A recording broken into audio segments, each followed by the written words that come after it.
विघ्नहर्ता श्री गणेश, श्री गणेश, श्री गणेश।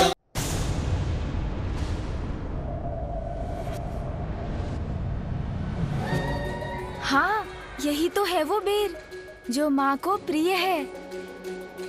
अच्छा सून जी, समझ गया। और भार पड़ा तो ये डाल टूट जाएगी, फिर तो हमें ये बेर मिलकर ही तोड़ने होंगे।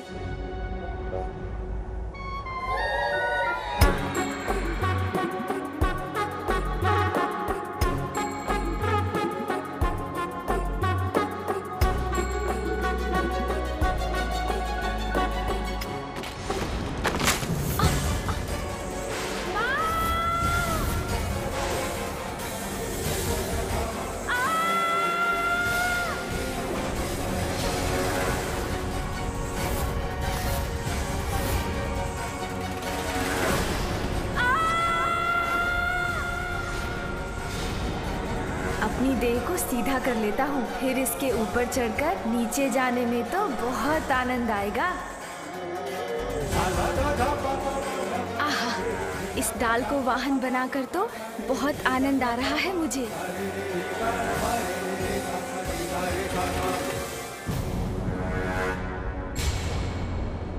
अरे, अब ये शिला कहाँ से आ गई? मुझे इससे बचने के लिए तो कुछ करना होगा।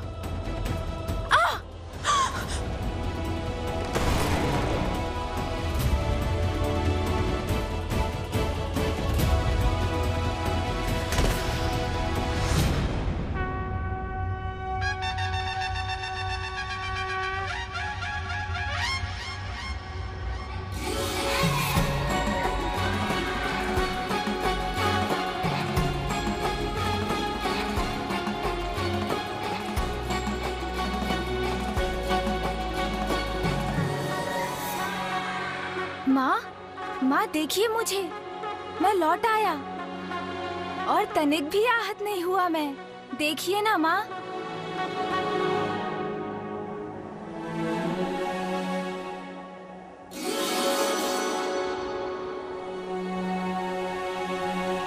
ये क्या करने का प्रयास कर रहे थे तुम?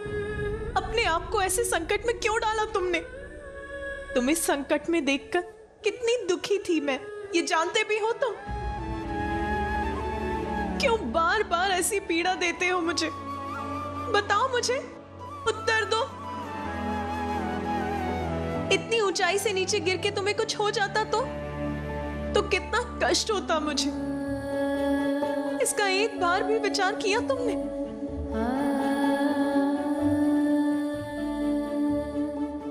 माँ तो सदैव माँ ही रहती है। संतान के प्रति उसका स्नेह कभी कम नहीं होता। देवी पार्वती को अभी आभास नहीं है, किंतु उनका पुत्र प्रेम अधिक समय तक छिपा नहीं रह सकेगा। माँ, मैं तो आपके लिए कुछ लेने गया था। मेरे लिए? अच्छा दिखाओ मुझे, क्या लेने गए थे? दिखाओ क्या है तुम्हारे हाथ में? माँ, मैं तो आपके लिए बेर लेने गया था।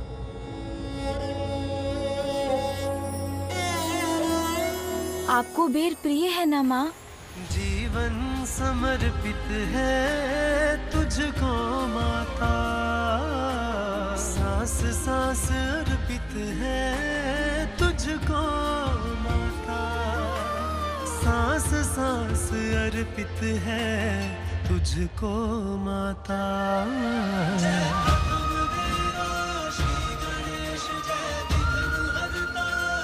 ये लीजिए बेर माँ। माँ, मैं तो आपका वही पुत्र हूँ। मैं आपके लिए कभी भी बेर तोड़कर ला सकता हूँ, आपकी सेवा कर सकता हूँ माँ।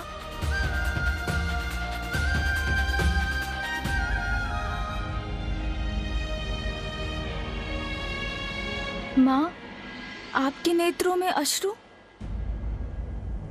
आप दुखी हो रही हैं माँ? ओह, समझा। आपको मेरा वो मुख अधिक सुंदर प्रतीत होता था ना, इसीलिए ना मेरे गजमुख को स्वीकार नहीं कर पा रही हैं ना आप? माँ, ध्यान से देखिए ना मुझे, बुरा नहीं हूँ मैं। अपितु अब तो मैं और भी सुंदर हो गया हूँ। आपको मेरी बात पर विश्वास नहीं हो रहा है ना माँ? आपको बता देता हूँ माँ कि मैं कैसे और अधिक सुंदर हो गया हूँ। कितने मीठे बोल हैं इसके, मैंने अभी तक उन पर ध्यान क्यों नहीं दिया? माँ देखिए, मेरा वो मुख और छोटे छोटे कान सुंदर तो थे, किंतु उन्हीं के कारण तो इतने बड़े संकट में पड़ गया था मैं। किसी की बात ही नहीं सुनी, बड़े बड़े बोल बोलता चला गया। बस भिक्षुक बस, अब मैं आपके मुख से एक भी शब्द नहीं सुनना चाहता। उद्दंडता करता गया।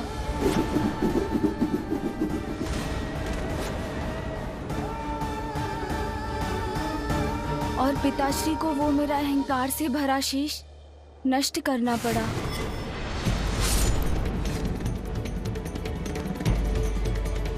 माँ, मैंने उचित सुना है ना कि सुनने से तो ज्ञान बढ़ता है। इसीलिए जो अधिक सुनते हैं और कम बोलते हैं वही बड़े ज्ञानी बन पाते हैं, है ना माँ? अब मेरे इन बड़े कानों से तो मैं सब कुछ सुन सकता हूँ, इसलिए मैं भी बहुत बड़ा ज्ञानी बन जाऊंगा ना माँ? तो माँ, मेरे ये बड़े बड़े कान ज्ञान के ही प्रतीक है ना? मेरे मुख पर तो वैसे ही सूंड रूपी ताला पड़ गया है,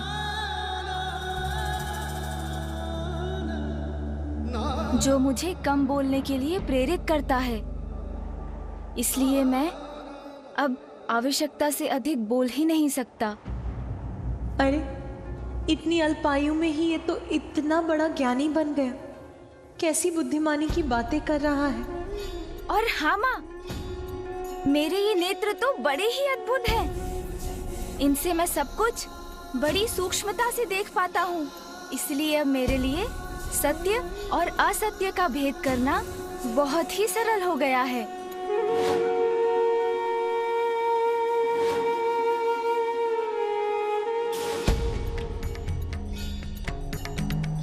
जिन नेत्रों से मैं अपने पिता को नहीं पहचान सका, एक बार किसी जलाशय में स्वयं को झांक कर देखिए, भिक्षुक या बहरूपिया ही प्रतीत होते हैं।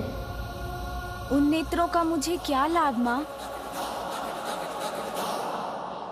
किंतु अब इन नेत्रों से जो दृष्टि मुझे प्राप्त हुई है, उसके कारण भविष्य में मुझसे कभी भूल नहीं होगी। इसलिए मेरे लिए तो ये नेत्र अत्यंत सुंदर हैं, है ना माँ?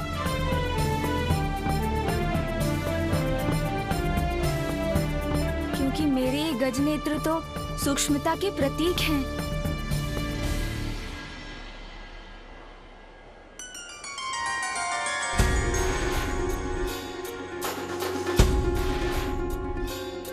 हाँ हाँ सूंड जी, इतनी अधीरता मत दिखाइए।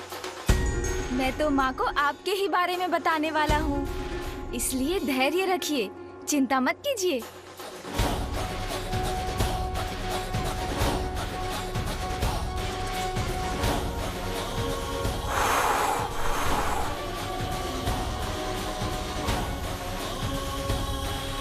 देखा ना माँ आपने, कैसे मेरी सूंड ने इन बेर पर से धूल हटा दी। जो बुरा है उसे हटाकर अच्छे को अपनाने में मेरी सहायता करती है मेरी सूंड। इसलिए मेरी सूंड तो अज्ञानता को मिटाकर ज्ञान को ढूंढने की प्रतीक है माँ। सत्य कहते हो, बड़ी मनोहर है तुम्हारी सूंड। और मेरा ये विशाल गज मस्तक माँ, ये तो बुद्धिमता और ऐश्वर्य दोनों का ही प्रतीक है। क्योंकि गज के मस्तक पर तो स्वयं देवी लक्ष्मी का वास होता है। क्योंकि जो बुद्धिमान है वो तो अपनी बुद्धि से ही सब कुछ प्राप्त कर लेता है ना माँ?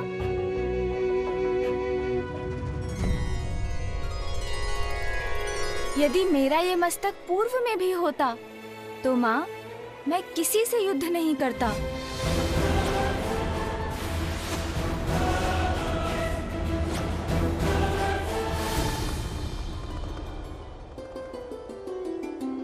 क्योंकि तब तो मैं अपनी बुद्धि का प्रयोग करता ना माँ। अब देखिएगा, इस मस्तक के कारण कभी आपके पुत्र का कोई अहित नहीं होगा।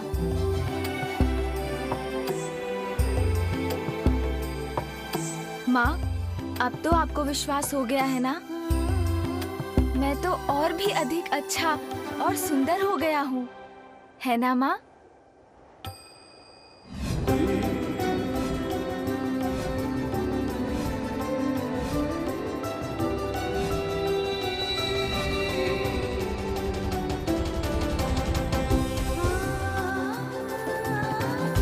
इसका यही रूप तो सर्वप्रथम मेरी इस कृति के रूप में उजागर हुआ था। मैं ऐसे फिर भी नकार रही थी। इतनी निष्ठुर कैसे हो गई मैं? वो प्रकाश जो आपके चित्र से निकला, वो आपकी इच्छाओं का ही साकार रूप था। आपकी कामना ने आकार लेकर आपको अपना आभास कराया है। आपकी ये बिगड़ी हुई कृति भी निकट भविष्य में आपकी इच्छा पूर्ति का ही शुभ संकेत है।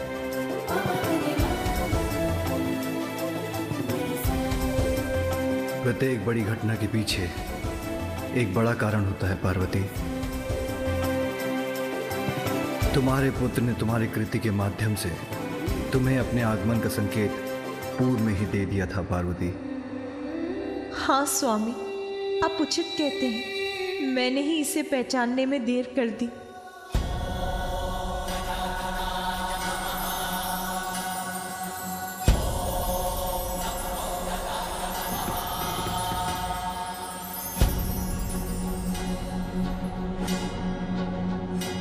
अब किसी भ्रम में नहीं रहूंगी। अपने पुत्र पर अपना सारा स्नेह न्यौछावर करूंगी मैं। किन विचारों में डूब गई हूँ माँ? मुझे बताइए ना। मैं अच्छा हूँ ना माँ?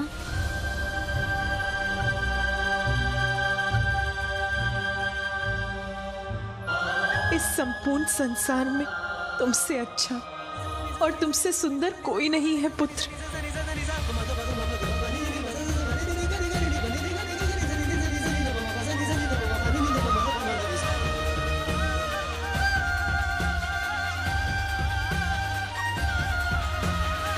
पुत्र प्रेम में इतना बह गई माता कि इस गजमुख को भी स्वीकार कर लिया। किंतु उचित ही है, क्योंकि हम देवताओं का हित तो इसी में निहित है।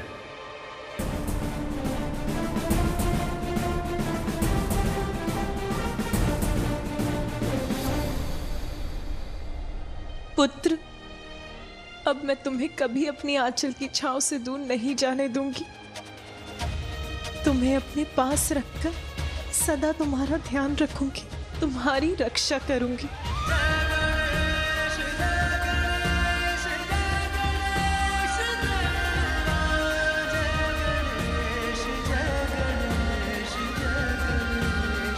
पुत्र,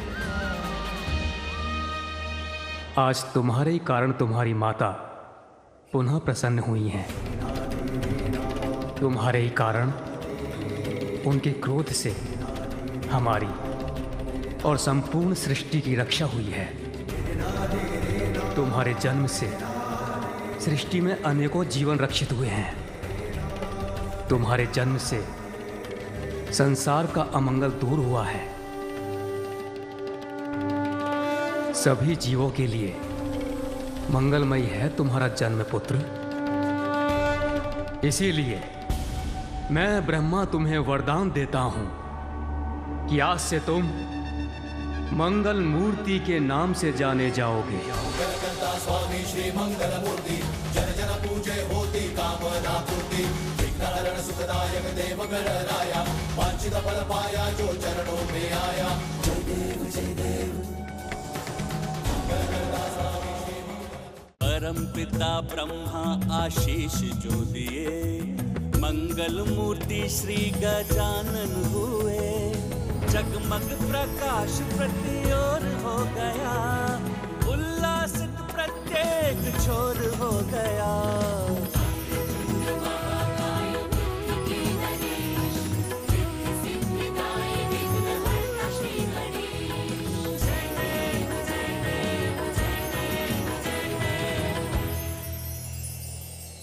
मेरे पुत्र को ये मंगलमय आशीष देने के लिए आपको अनेक धन्यवाद ब्रह्मदेव।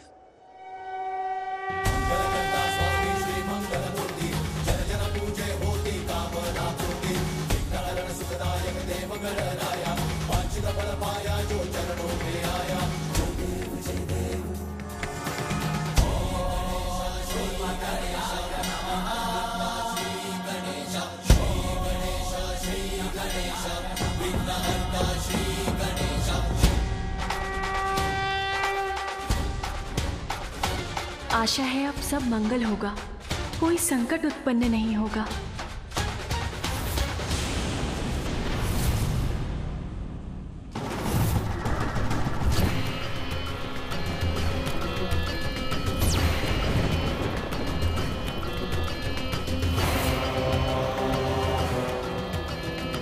असुर सम्राट गजमुखासुर की, असुर सम्राट गजमुखासुर की, असुर सम्राट गजमुखासुर की, असुर सम्राट गजमुखासुर की, असुर सम्राट गजमुखासुर की, असुर सम्राट गजमुखासुर की, असुर सम्राट गजमुखासुर की, असुर सम्राट गजमुखासुर की, असुर सम्राट गजमुखासुर की, असुर सम्राट गजमुखासुर की, असुर सम्राट गजमुखासुर की।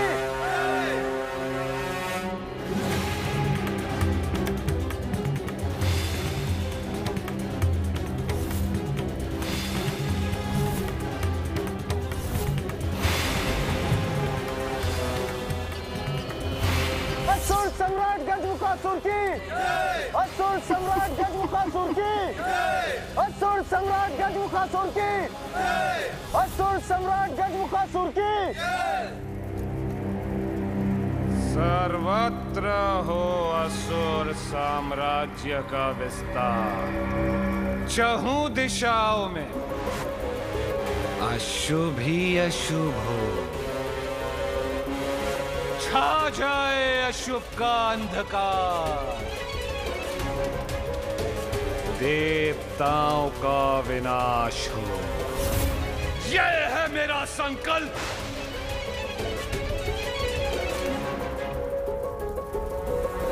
गजासुर के बाद अब मैं हूं पाताल लोक का सम्राट।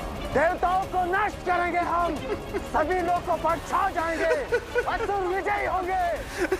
असुर महानायक गजमुखासुर की, असुर महानायक गजमुखासुर की।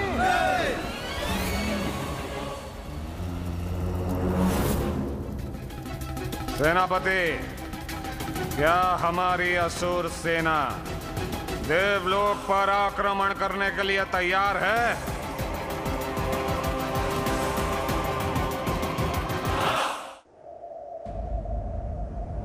देवी पार्वती, संतान के जन्म के पश्चात कुछ अन्य रीतियां भी निभानी अनिवार्य है, जैसे छठी, नामकरण और अन्नप्राशन। हाँ देवी पार्वती, हमें तो अब आपके पुत्र के छठी के उत्सव में निमंत्रण की प्रतीक्षा है। अवश्य। मेरे हृदय में व्याप्त आनंद एक भव्य आनंदोत्सव का रूप अवश्य लेगा देवी सरस्वती। शीघ्र ही उचित समय पर मेरे पुत्र का छठी और नामकरण संस्कार अवश्य किया जाएगा। और मैं यहाँ उपस्थित सभी देवताओं को भी इस उत्सव में भाग लेने का निमंत्रण देती हूँ। ये कैसी दुविधा है। माता पार्वती के आदेश का उल्लंघन नहीं कर सकता, इसलिए मुझे इस गजमुख के जन्म के उत्सव पर आना ही होगा। नंदी एवं अन्य गण, कृपया सभी यक्ष, गण, किन्नर, गंधर्व आदि तक भी ये सूचना पहुंचा दीजिए। उन्हें भी इस महोत्सव में भाग लेने अवश्य आना है। जो आज्ञा माता। देवी पार्वती, आपके सुख में साथ देने तो यहाँ इस उत्सव में सभी बड़ी प्रसन्नता पूर्वक सम्मिलित होंगे। यह तो ऐसा महान अवसर जिसके अनेकों दूरगामी शुभ परिणाम होंगे, क्योंकि आपके पुत्र के रूप में कैलाश में ऐसी दिव्यता का जन्म हुआ है जिससे सदा संसार का मंगल होगा। मैं तुम्हें अपार स्नेह दूंगी पुत्र, किसी संकट का साया तुम पर नहीं पड़ने दूंगी। असुर सम्राट गजमुखासुर, देखिए मुझे और देखिए हमारी सेना का उत्साह। असुर सम्राट गजमुखासुर, आपके नेतृत्व में हमारी असुर सेना कहीं भी आक्रमण करने के लिए तैयार है, क्योंकि इससे अधिक तैयारी की भला हमें क्या आवश्यकता।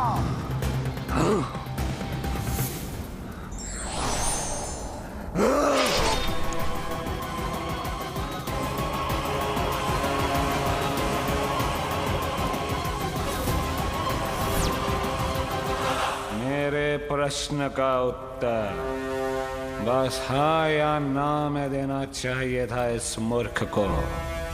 किसी अन्य के अधिक बोल नहीं सहन कर सकता मैं। जितना पूछूं उसके उत्तर से अधिक बोलने वाले को भयंकर दंड देता हूं मैं। यमलोक भेज देता हूं उसे।